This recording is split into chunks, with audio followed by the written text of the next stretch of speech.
Namaste, Pranam, Gita Dhyanam. Om Parthaya Pratibodhitam Bhagavata Narayanena Swayam Vyasena Gratitam Purana Munina Madhye Mahabharatam Advaitamritavarshinim Bhagavatim Ashtadashadhyayinim Ambatvam Anusandadhami Bhagavad Gite Bhavatveshinim.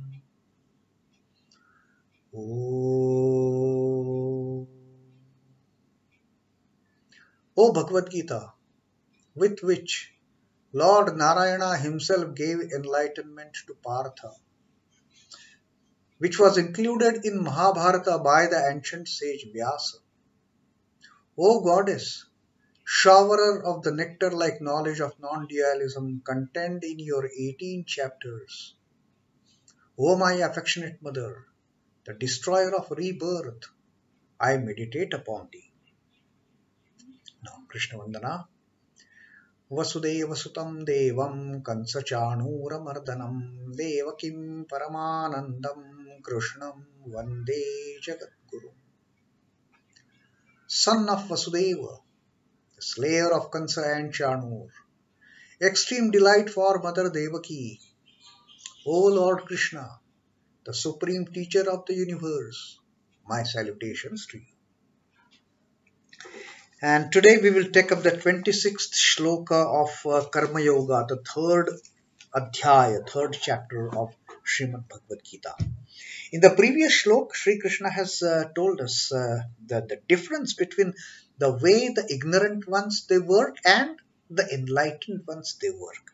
Both work incessantly. Both are engaged in activity. If you look at ignorant one working and the enlightened one working, you will be surprised. Oh, both are working so tenaciously. Both are working with the same persistence. But Krishna tells us their ways are different. The ignorant ones, they are working fully attached with the work and the fruits of the work. Their motive is selfish. That's how the ignorant ones work. But the enlightened ones, they work asaktaha. We might see they are so much engrossed in the work. Day and night, constantly they are working. But they are not attached either to the work or to the fruits of work. Karma phala, they are not bothered. They are just doing their duty and the objective is. While the ignorant ones is doing the work with the selfish motive. What is the motive of the enlightened ones? It is loka sangraha. For guiding the masses. For the betterment of the humanity. For the betterment of the creation at large. Not for themselves. They never work for themselves. It is only they shed their lives. They give up their lives working incessantly for the betterment of others. That is the difference between how an ignorant one, a vidvānsa works and how a vidvānsa works. So that is the difference Sri Krishna has told us in 25th Shloka. And now let us see what he has got to tell us, what he has got to teach us in this 26th Shloka. Na buddhi-bhedaṁ janayed ajñānāṁ karma-saṅginām joṣhayet sarva-karmāṇi vidvān yuktaḥ samācharan. Na buddhi-bhedaṁ. Buddhi-bhedaṁ is unsettlement of buddhi, intellect, unsettlement of mind, a kind of doubt creeping in the mind, a confusion creeping in the mind. No, not. Buddhi-bhedaṁ janayed. One should not produce. Janayed is produce. Should not produce the unsettlement of mind. Of whom? Of ajñānāṁ, of the ignorant ones. Karma-saṅginām, of these ignorant ones, these people who are attached to karma. One should not unsettle them. One should not create any doubt in their minds of these people who are ignorant, who are working with all the attachments, who are working with all the selfish motives. One should not create any kind of a disturbance, unsettlement in their minds. Joṣhayet. Joṣhayet is should engage. Sarva-karmāṇi. All actions. Vidvān, yuktaḥ, samācharan. Vidvān is the wise. Vidvāns, previous Shloka, Sri Krishna has explained these two terminologies, vidvānsa and vidvānsa, the ignorant ones and the enlightened ones. So, vidvāna, the wise one, the enlightened one, yuktaḥ, samācharan, should keep on performing. Yuktaḥ is balanced. Yoga, maintaining the balance. And samācharan, he should perform those actions, maintaining the balance. Let not the wise man unsettle the mind of ignorant people attached to karma. Like we have seen, the ignorant ones, they perform their actions attached to karma, attached to the karma phala, and with the what is in there for me, that attitude. So let not the wise people who are enlightened, let them not dissuade these people from working. Let them work. These ignorant ones, even if they are working with a motive of some fruit, even if they are working with the motive of some selfish interest, let them work. That's what Krishna says. The wise ones, by doing persistently and precisely, let the wise induce others in all activities. Let the enlightened ones not dissuade the ignorant ones from doing their karma the way they are doing. Let them do, Krishna says. At least it is better they are doing something rather than those lazy bums, those good for nothing people who are avoiding work, who are running away from doing the work, who are escaping from doing the work, and just sitting idle, doing nothing, which is no good for themselves, no good for the society, no good for humanity, no good for the creation.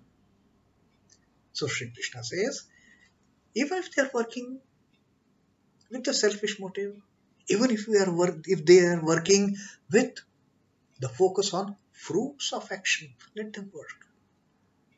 But the wise ones, the enlightened ones, they should keep on working persistently. They should keep on working precisely and induce others by setting themselves as the role models of how to perform the work without attachment.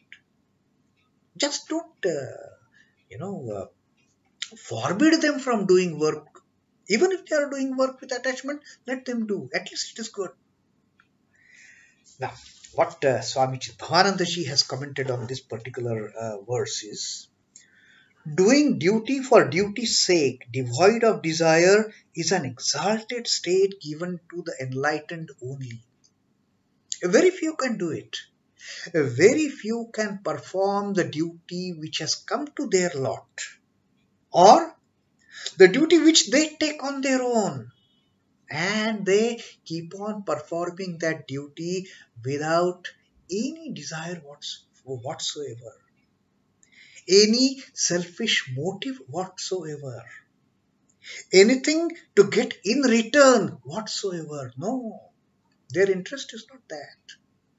They just do their duties for the sake of others, and that happens only in the case of very few, not majority. They are the minorities of the minorities, these people. The Krishna, the Rama, the Jesus, the Buddha, the Ramakrishna, they all come once in a lifetime, once in a yuga. So, Doing duty for duty's sake, devoid of desire, is an exalted state given only to the enlightened ones. This philosophy of action is too high for common man to understand. If simply we are told right from our childhood why we should study, we should get good marks. Why we should get good marks? Because then we will get good job. Why we should get good job? Then we will get good salaries. We will have good, status of living. All these things. There is always some kind of inducement for common people like us to perform actions with some motive, and that is always a selfish motive. But these enlightened souls, they don't have any selfish motive. The common person either works for results or wants to avoid exertion. The focus is always on results. If I study well, I get good marks. If I get good marks, I get good scores. If I get good percentage, good class, I get better job. If I get a better job, I get better salary, and all these things. To work for results is far superior to being, rather than given to laziness born of inertia. Now Sri Krishna says, even if someone is working in this manner, that is still better. That is still better than that laggard who is just sitting idle doing nothing. Is far better. So Sri Krishna says, don't disturb their mentality. Rather, let them work.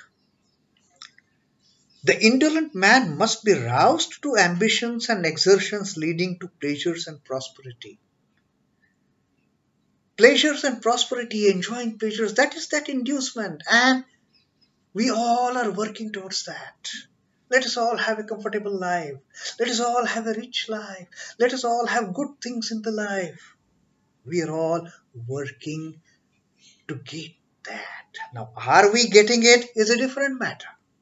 In fact, working with some objective, we are not getting any pleasures. Rather, we are creating problems for ourselves. And that realization comes much later. And when that realization comes, our eyes get opened. Then there is a paradigm shift in our way of thinking. Till then, we are so busy, we are so comfortable, we are so engrossed in working for the self with the motive. Teaching disinterested service to him will unsettle his understanding. Now, right from beginning, right from the KG, if a teacher or father or mother, they keep on telling the child, you are not studying to get good marks. You are studying for your own improvement. Is it going to work? Because day in and day out, the child is seeing what is happening. The child is very clever. He sees each and every person working with the selfish motive. And if somebody comes and tells him, don't work with the selfish interest, don't work with the motive on the fruit of action, the entire thinking will get unsettled. And that's what Sri Krishna is cautioning. Don't do that. Let these people work with whatever focus they have. Let them, but let them work rather than sitting idle. Then there is the man who suffers from philosophical indigestion. They can't digest all these things, great things immediately, because they are just at the initial stages. And when that eye opens, that should I work for myself? Why should not I work for betterment of others? When that eye, the philosophical eye opens, eye is EYE, not the I. When that eyesight opens, then telling something on these lines, will make some sense. Otherwise, you keep on telling somebody, don't work selfishly. Things will enter here, come out from here, they will go out. He is given to an escape mentality from the actions on the ground that they are all wrought with pain and evil, the ignorant man. His creed is to pose quietism, which is a pitfall in Vedanta. Care should be taken that no confusion is created in the minds of such lazy and the ignorant. It is the duty of the enlightened ones to take care, to make sure that there is no confusion created in their minds. Because it is all a matter of step by step. Suddenly, if you start telling them, they will get confused. They won't have a proper path to follow them. Let them start. They have taken up to action. Very good. A stage will come in their life when, after seeing the enlightened ones working without any selfish motive, then they will start scratching their brains. Oh, these people are working like this. Should I be working for my own self? Then that paradigm shift, that moment of change, that is what going to bring an enlightenment to this ignorant soul. So Krishna says, let them go ahead. Let them work incessantly. Care should be taken that no confusion is created in the minds of the indolent and the ignorant. Himself active, the enlightened man should induce all to intense activity. He should rather encourage the enlightened person in the initial stages. He should encourage all these ignorant ones just to get busy. Get doing something. Do something. Whether it is with motive, whether it is with selfish interest, doesn't matter.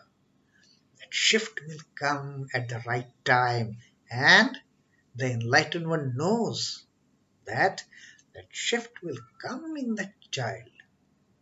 That paradigm shift will happen at some point of time, and then the selfish work will take the shape of loka sangraha for the betterment of humanity at large, for the betterment of the entire creation, and then people will start real progress.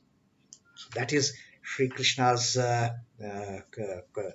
caution to Arjuna, that even these enlightened people, they should allow everybody to work the way they are working, doesn't matter, but they should work. And therefore, work is the main theme of this adhyaya, of this chapter. Therefore, Sri Krishna is inducing everyone. And he has told us that the obligatory works we cannot stop at all. We cannot stop our heart beating.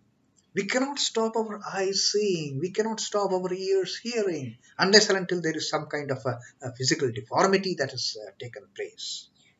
Till then, they will do their work. So everybody has to work. Everybody has to work. Get involved in the work constantly, with whatever motive. Rest of the things, the Lord will take care at the right time. So that was 26th shlok of the Karma Yoga. Om Namo Bhagavate Vasudevaya. Sri Krishna Arpanamastu. Jai Sri Ramakrishna. Jai Thakur. Jai Ma. Jai Swami.